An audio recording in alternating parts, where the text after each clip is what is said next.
and welcome back to my channel. My name is Emerald Hill, and this is where I review what I eat in a day as a fat girl. As a former fat girl, I've lost over 100 pounds, and I'm still chugging away at that health train, and I thought that it would be fun to just dive right in. This is an honest what I eat in a day as someone who struggled with binge eating. I've also struggled with binge eating. I still struggle with binge eating, so let's see if I can relate to anything that she has to say. These are the Three Bridges Everything Seasoned Egg Bites. This is a new flavor I'm trying.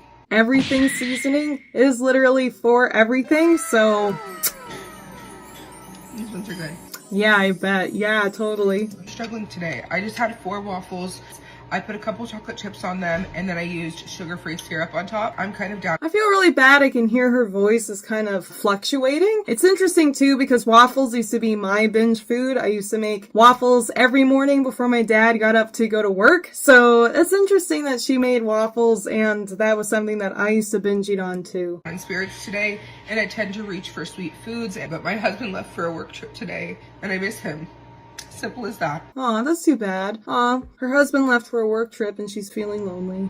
Moving forward from this, I also made myself a nice coffee. Okay, so she kind of pulled herself together and she made a nice coffee, so that's good. And I'm so glad I pushed through early. Even though, I don't know, I feel like that was a moment I don't want to share, I'm going to anyway. Chopped up a turkey burger, scrambled 2 eggs, added a 1/3 cup of rice and spinach, plus soy sauce. We're coming back swinging with this really healthy bowl. A chopped up turkey burger, I think she said, with some spinach and eggs and stuff like that. And I think that that's really fantastic. It's really good to kind of just like shake it off and rejig yourself and come back to it and say, it's okay, I don't have to throw the whole day away. I'm just going to continue to eat as I do. And it's only like a little bloop, a little fluctuation in there. Sauce, and then I drizzled it with like some homemade Kewpie mayo. So go ahead and we're getting McDonald's for dinner. We went to McDonald's because my son got a gift. Oh, we went to McDonald's for dinner. We drank something. I couldn't tell what it was, and now we've gone to McDonald's. Card for being in the 98th percentile in both reading and math tests. So I'm so proud of him. That's what we had for dinner. I got myself. That's funny. My son got the gift card, so we all went out for McDonald's. But that's really fantastic. Congratulations for him for getting the highest score. Triple cheeseburger. Wow, look at that. It's 9:30. I made myself 2 hard-boiled eggs while I was eating dinner because I knew I'd probably want something else, or I really needed. You know what I want to say about that triple cheeseburger? 3 patties, high in protein and all that, but she didn't get fries or anything like that. So it's not really that bad, right? It's a special treat that she had with her son because he got to the 98th percentile in math. Or whatever that was. And now we're having some hard-boiled eggs. Needed more protein, so. It is the next morning, and I just wanted to kind of check in with you guys. One, I didn't reach my water goal, but that's okay. So proud of myself for yesterday. I could have eaten whatever, but I didn't. And I'm so proud of myself for that. I'll see you guys for the next one. You should be proud of yourself for that. That's fantastic. There was a little bit of a blip in there with the waffles, right? And we could see how emotional she was. But she kind of rejigged herself, gave herself a little treat of that iced coffee, and then she came back swinging. She did really well. She had a burger at the end of the night, but it wasn't like something that I would see as binge eating, because for me, going to McDonald's meant a huge pile more than just a 3-patty triple cheeseburger or whatever it was. When I look at that and I see the distress that she had, I'm kind of thinking, what would be helpful in this moment, looking at that distress tolerance and being able to see like, okay, so obviously being lonely, having my husband away is a moment of distress for me. It's very stressful. And as we saw, she turned to food and had a couple of chocolate chip waffles. And so what that's really important to kind of start to understand is that when you're combating emotions that lead into maladaptive behavior, eating is very soothing, but if we do too much and we start to binge eat and that creates a habit, it's actually an act of self-harm. When we look at that and we think about the purpose of binge eating, why are we doing it if it's a form of self-harm? And the truth is that when you're eating, your nervous system, which is filled with anxiety at that point, the anxiety is actually the precursor to whatever fear that is. When we're in that state of anxiety and our nervous system is starting to activate into that fear, fight, flight, or freeze, our digestive system actually shuts down because you're preparing to do whatever the intense thing is, right? You see the tiger, you're now in a state of fight, flight, or freeze. So you freeze, all of your muscles get really tense, your mouth starts to dry because your saliva has stopped producing, everything up in here is really tense and like, so you're not doing anything other than preparing to fight, or run away. When we look at that and we say, okay, so the binge eating has a purpose in that I'm being relaxed. I physically can't be in a state of anxiety because I'm forcing my digestive system to work. I'm forcing my saliva glands to produce saliva to digest the food. I'm swallowing and making sure that everything is actually working and moving so that my body doesn't feel like I need to be prepared to be afraid and be in that state of fight, flight, or freeze. And so what was really great was that she was able to recognize her emotions. I feel lonely, her actions, what her body wanted to do, which was number one, become upset, but also start to eat a lot of food to kind of cope with that feeling of anxiety. And then whatever thoughts that kind of come with that, she kind of started to recognize those things, her emotion, her behavior, and her thoughts,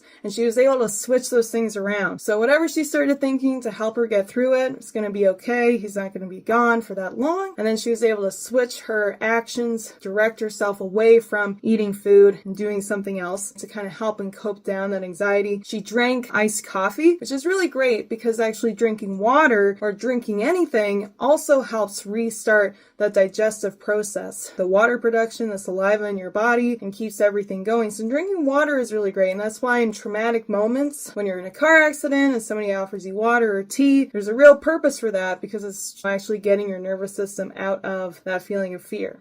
So that's all I wanted to say about that. But yeah. Here is what I eat in a day as a happy fat woman, and I do need to say I am happy. I'm just hungover. It's hard to be happy when you're hungover. It's nearly impossible, so let's see if she can do it. I don't look happy at all, but it's because I don't feel good. I went to bed in the wee hours of the morning, so I cut up in the wee hours of the afternoon and immediately needed some pizza. I love a ranch. Pizza is definitely my go-to hangover food. It's just so easy and bready, so it soaks up everything that, is lingering in there that maybe needs to come out later. But yeah, I would say that pizza is probably my top tier hangover food. Or Caesar to dip my crust in. Today was Caesar. I'm highly obsessed with my new bass fish napkin holders. I think it's so very interesting, very cute. I don't actually have real napkins in my house, so I don't need a napkin holder. But fun fact, when I was a kid, I used to love Lord of the Rings, and my parents had these just regular circular napkin holders, and I found them, and I would hide them around my house, and then I would pretend to be Frodo and Sam trying to search for them. Totally normal and okay, and not anything geeky. Totally cool, super insightful. Wow. All right, back to the food. I had half an eggplant slice, fourth of an appetizer slice, and then a half of a focaccia grandma situation. My mom. That's really interesting. A couple of slices of pizza. What is this? Mom made too much pound cake, so she sent us home with all of this. Pound cake is apparently like a pound of butter and a pound of flour, and you mix it together. That looks like it has chocolate in it. She made too much, eh? And then she sent you home with extra. That's that's two slices and a little bit of slice. Home with all of this extra, and I just had a little bit of nibbles of the cinnamon one. I just love a little cinnamon pound cake. I had a little bit of nibbles. Does that mean that she nibbled on that and then put the rest back in the fridge? Or is that plate the nibbles? Be descriptive. I needed something fresh to revive my body, so nice. I did a little green apple with a cat on the side. I really like, what's it even called? I can't remember what the apple I like is called, but I thought that I hated Granny Smith apples because they're really tart. Oh, Honeycrisp. I love Honeycrisp apples. And so what we did was we peeled both apples and then we tried them side by side, and they were actually shockingly similar. So that's too bad. I also really like apples and peanut butter as a little snackerino, but I can't keep peanut butter in my house because I'll just eat the whole thing. And then I did cover it in peanut butter because what's better than apple and peanut butter? Finished this little bag of crumbs. See, that's the thing. That's what always used to make me really angry was when I would watch commercials that were like, oh, make this really healthy snack. And it would show these apple slices that were really thin and then a smear of peanut butter and a smear of jam. And it's little, healthy peanut butter sandwiches, but it's really like apple slices for the bread. Oh, wow. It's so amazing. But then it's nobody at that time, I didn't think, had the information that we do know that portion sizes matter and measuring stuff out really matters. And I just get so deep in that peanut butter toll that is the jar of the peanut butter that I get stuck at the bottom, and then I unstick myself because I've licked the whole thing clean. That's the problem with it. If you have endless dip, It's endless step. It's not going away. White truffle potato chips and still watching Grey's Anatomy from lunchtime. It was a just Grey's Anatomy has gone on for too long. White truffle chips sounds interesting, though. It was a just eat out of the fridge day because anything else would have been too hard. So the number one thing that I noticed, and that's probably something that's a big testament to the hangover feeling, is that all of this stuff has been carbohydrates. That's the big thing when you're eating pizza and pound cake and pasta, is that, yeah, it's, soaking everything up and it makes you feel a lot better. But the truth is, it's like there's no protein in there. So it's all just like quickly digesting through your body without even time to like really actually feel full.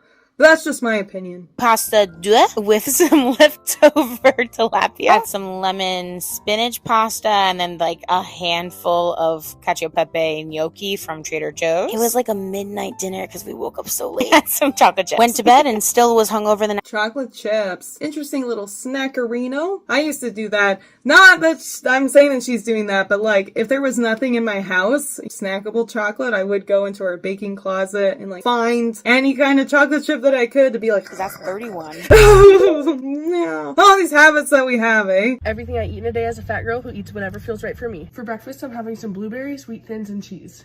Nice. For lunch, I'm having Panda Express, super greens, teriyaki chicken, and honey walnut shrimp.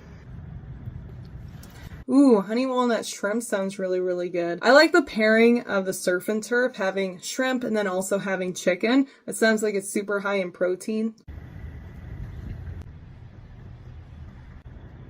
The only problem that I would say with this is that it's really high in salt and it's really high in sugar. So that's just something that you want to watch out for. Even when it's something like the teriyaki chicken, you think in your mind, oh, it's just like something else to soy sauce and chicken. But the truth is it's more like a sugar sauce and soy sauce with chicken. So just something to know. I'm gonna keep it real with you guys though. I struggled really hard when I was in there whether or not to order the shrimp. And I decided, instead of restricting myself of something that I wanted and telling myself I didn't need it, I got what I wanted and told myself that I would stop and I wouldn't eat all of it at once. So this is where I'm stopping, and I'm gonna save this for dinner. I think that's awesome. I think that that's a really great thing to do. And later, if you want to, you can add a bit more chicken or you could add a little bit of rice. I think that what's also really good is to start to be able to cook these things at home. And then you can start to experiment with what you really like about some of the dishes. With that honey walnut shrimp thing, I think that would be really fun to be able to try to make some sauces that maybe have a natural sugar to them. Taking some soy sauce and some pineapple and marinating it all together. And that'll sweeten the deal. That'll sweeten the deal. Yeah, at the same time, I think that this is a really great tactic. I think that moving on into the future, being able to try to make it at home. I am, however, going to have this fortune cookie. Kindness makes for happiness. Aw, I wish the best for this person. I think she's the sweetest. For a snack, I'm having 2 dates. Nice! I love dates. Can't keep them in my house. I'll eat all of them, but I love dates. They're so good. And they're very high in fiber.